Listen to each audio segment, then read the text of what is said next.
You're listening to All Things Sports with Mike Davis.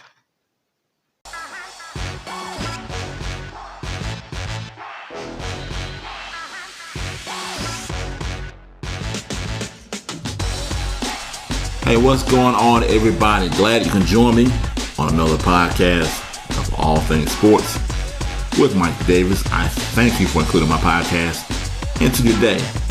If you're listening on Spotify, do yourself a favor. Go ahead and follow the podcast. If you're on the YouTube side of things, comment, subscribe, like, all that good stuff. Go to the social media links in the description box to get in contact with the show for any comments or suggestions. I won't take up much more of your time. Let's get into it.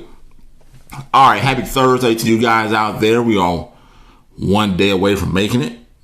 Have you guys been keeping up with the Kwame Brown beef with Matt Barnes? Well, I guess I should say now Becky with the good hair. Steven Jackson and Gilbert Arenas, and more recently, Stephen A. Smith. Stephen A. Smith said he wanted no smoke. There's this other guy that I listen to on YouTube, and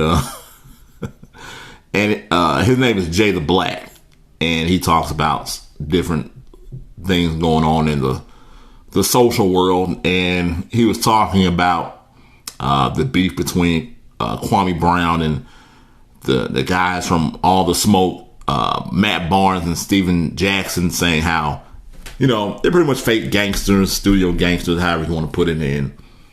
They never want all the smoke. They only want some of the smoke because they are backing down.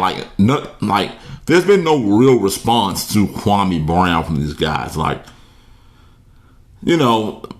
Matt Barnes might have said something slick, but it wasn't a real comeback at Kwame Brown after Kwame told him about his wife choosing his ex-wife. Well, if you haven't heard about it, let me just give you the context of it. Well, on their podcast, Matt Barnes and Steven Jackson, All the Smoke, Gilbert Arenas was recently on the podcast, and they were talking.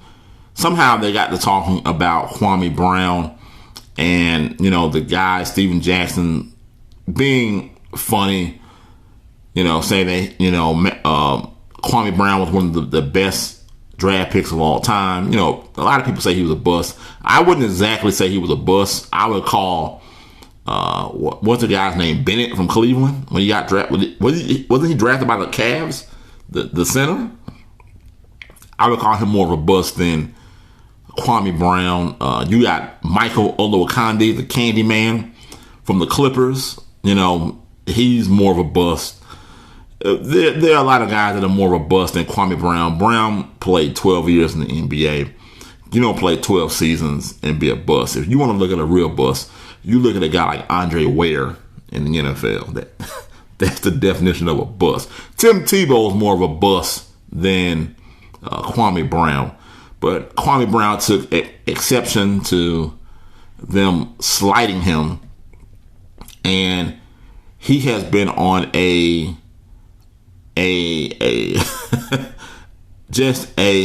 I don't even know the word for it right now, but he's giving those guys all the smoke that they can handle. But, look, I know street guys. I grew up around street guys. Steven Jackson likes to act like he's tough. Real street guys don't act. And real street guys don't have to say that they're tough. They're not going to do that. They're just going to show it.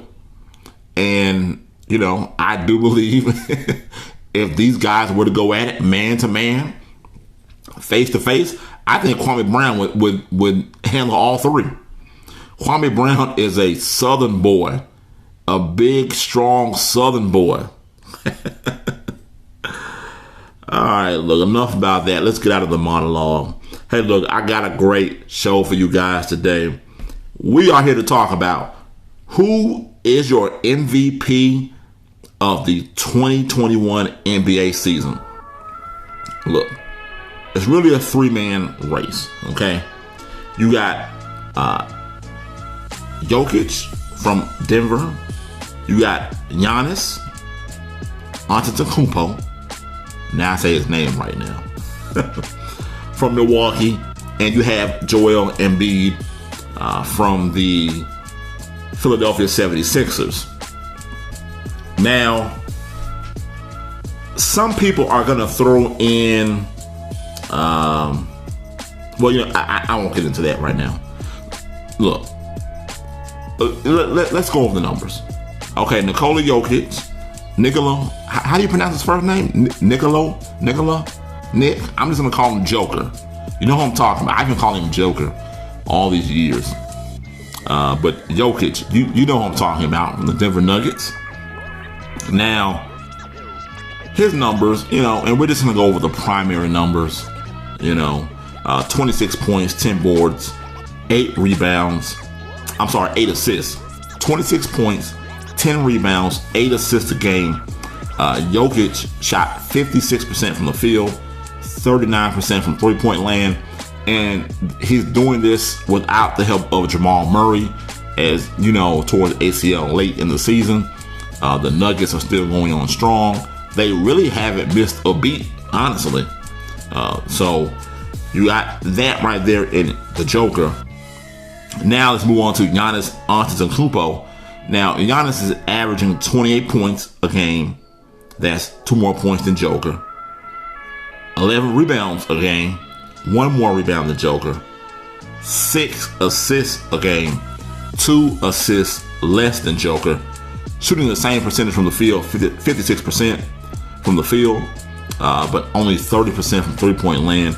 Joker has him right there, shooting at a better clip of 9% better. Now, you also have Joel Embiid. These are the top 3 guys. So Joel Embiid, great season for him. 28 points a game, 10 boards, 2 assists, 51% from the field, 37% from three-point land. What's amazing to me is, what I took out of all this, these are big men who are all shooting the three. I came up in 90s ball where big men didn't shoot the ball. They did not like that. They weren't out knocking down three-pointers. But that's what stood out to me, honestly. Now, look. Here's my thoughts. Here's my opinion on all this. Who's going to win the MVP of this NBA season? Giannis, unfortunately, is going to fall victim to winning it too many times. He's won it the past 2 years in a row.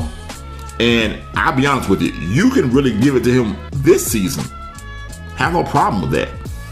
If you wanted to give it to him this season, you wouldn't hear a word from me. I have no problem if you made Giannis the 3-time in a row NBA MVP. I mean, the man put on a clinic this year. I didn't know he was averaging 6 assists a game. And, I mean, you have 2 guards that can't average 6 assists a game. But the only thing is, he's shooting 30% from three-point land. That's not big on my list. That's not really big to me. But, like I said, he's going to fall victim to the writers for winning the MVP too many times, and they're going to spread the wealth. All right, so we go down to Joel Embiid. So now it's a 2-man race, in my opinion. Joker, Embiid. Now, again, I said Embiid averaged 28 points a game, 10 boards, 2 assists, 51% from the field, 37% from three-point land. Now, the problem is with comparing him to the other 2 guys, he doesn't have the assist numbers. Once he gets the ball stays with him. He's not looking to go anywhere else with it. The ball stays with Embiid. And look, he's had a great season. He got off to a great start. It looked like he was going to be the runaway MVP winner. But I won't say he slowed down, because the numbers are there. Hell of a season. 37% from three-point land. But the man has a lot of fire. I won't say a lot of firepower on his team. He has a little bit more than what my man Joker in Denver is working with. Joker, to me, is going to win the NBA MVP of the 2021 NBA season.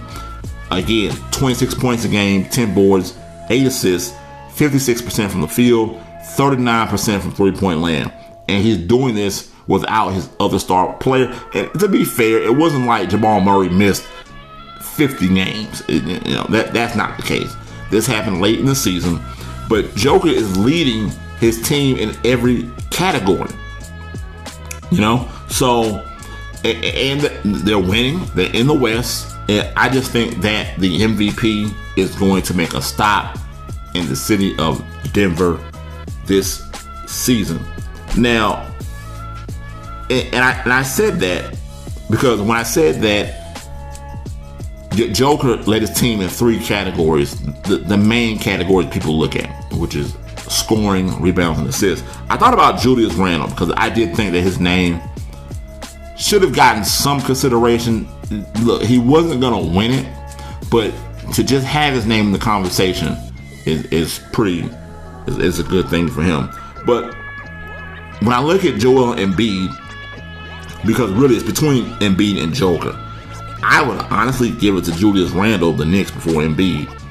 Randle averaged 24 points, 10 boards, 6 assists, and he led the team in each of those categories, and he got them in the playoffs. 4 seed.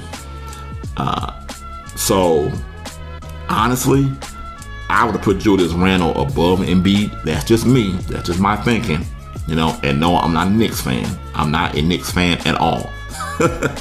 But it doesn't matter because Joker is going to take home the award with what he's done. He's had a fantastic season out in Denver. And the honorable mentions, I was looking at guys' numbers who should have been possibly mentioned as far as, maybe winning the MVP. Luka Doncic had an amazing season outside of the technical fouls. And there's one other stat that is going to cost them, though.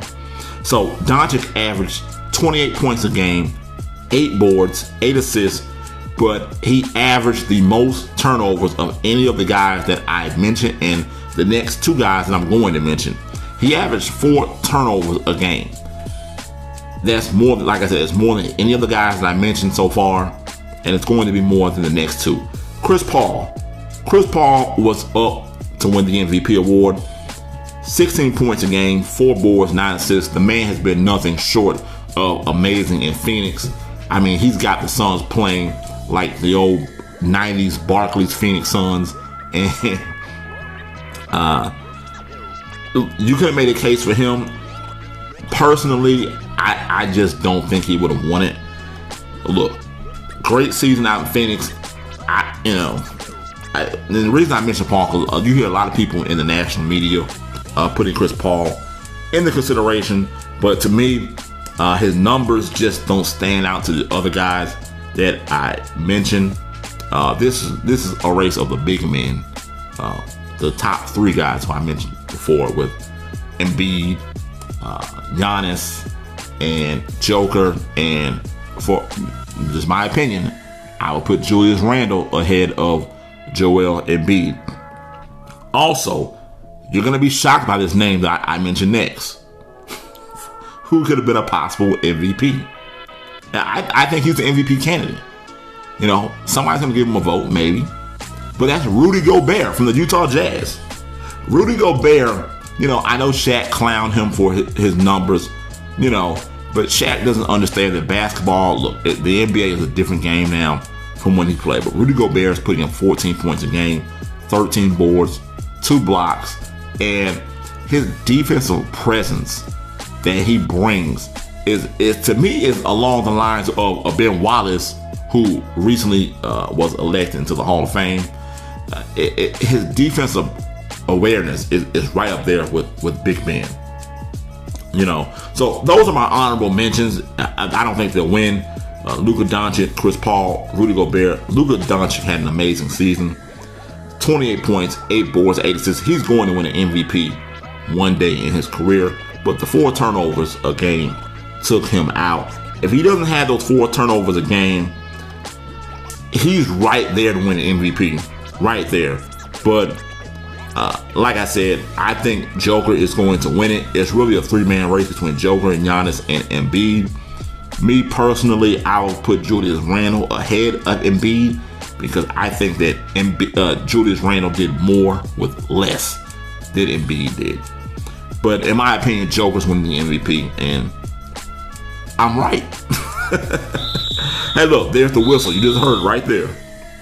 All right, so right on time whistle. So, look, what are your thoughts on who's going to win the MVP this year? Drop them below in the comments.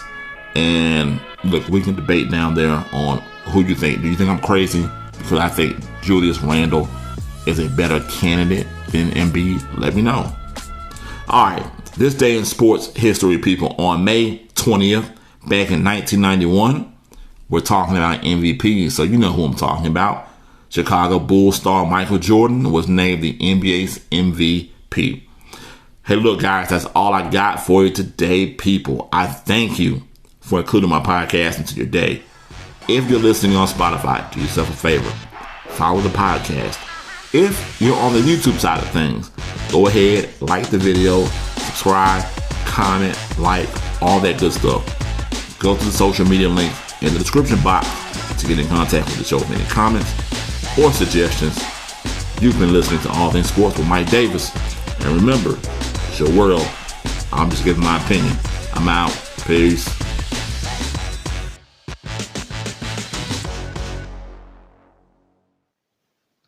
You're listening to All Things Sports with Mike Davis.